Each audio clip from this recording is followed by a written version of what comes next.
What happened about half a year after your father passed away? When I was 17 years old, I was diagnosed with a disease and the doctor said I have about 1 year to live.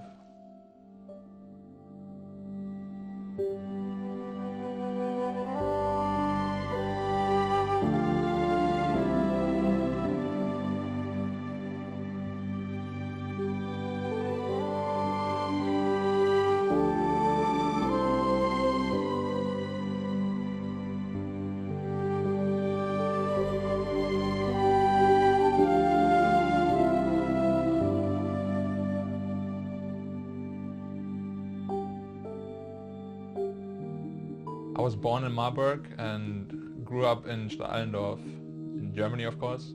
I always liked to listen to music, do sports, football, frisbee, badminton, all that kind of stuff. And of course video games, which I was introduced to at the age of 6 by my father. My brother and I, we have like a very close relationship. I can entrust him with most things and he won't really judge me for it. Because my brother and I, we always went to sleep like really late, like 3, 4 a.m. And my father went on the balcony and suddenly collapsed. And then I saw it because I was right next to the balcony. And then I called my brother, we rushed out to the balcony, called the ambulance arrived and they brought him to hospital. They found out that he has like 3 different kinds of cancer. Even beating one kind of cancer is like a really tough challenge already. So obviously because it was 3 different cancers, it was pretty much impossible for him to survive. So all they could do was prolong his life for like another year. I promised him basically that I would become the best player and make a really good career out of esports. And then after that he passed away.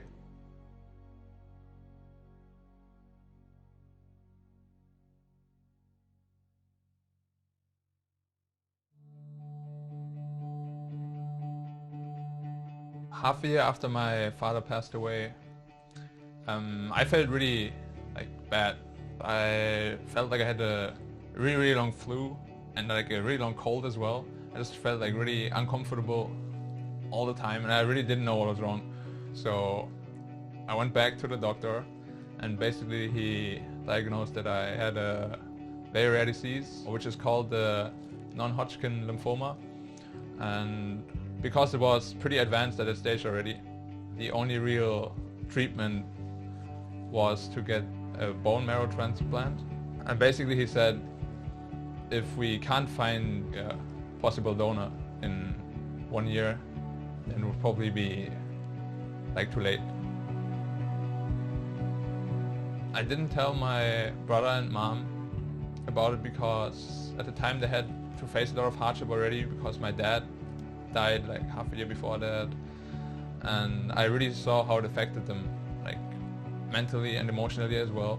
So I didn't want to burden them with any further problems that I incurred at the time, because I really thought it might break them down completely, and I just wanted to protect them from the pain.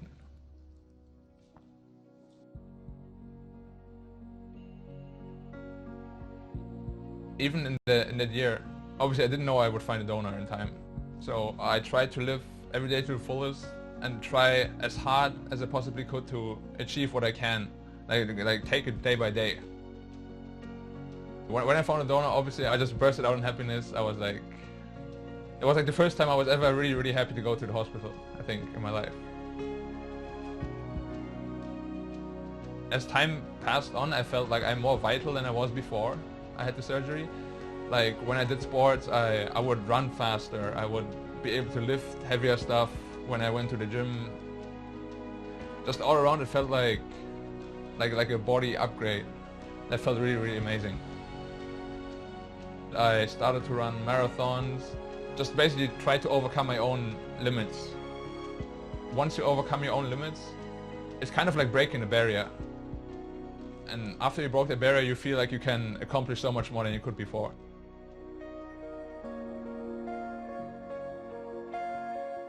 even though there's a lot of downsides of leaving your home country to go to China, to go through Malaysia, all these other countries, you gain a lot of life experience that no one can ever take away from you again.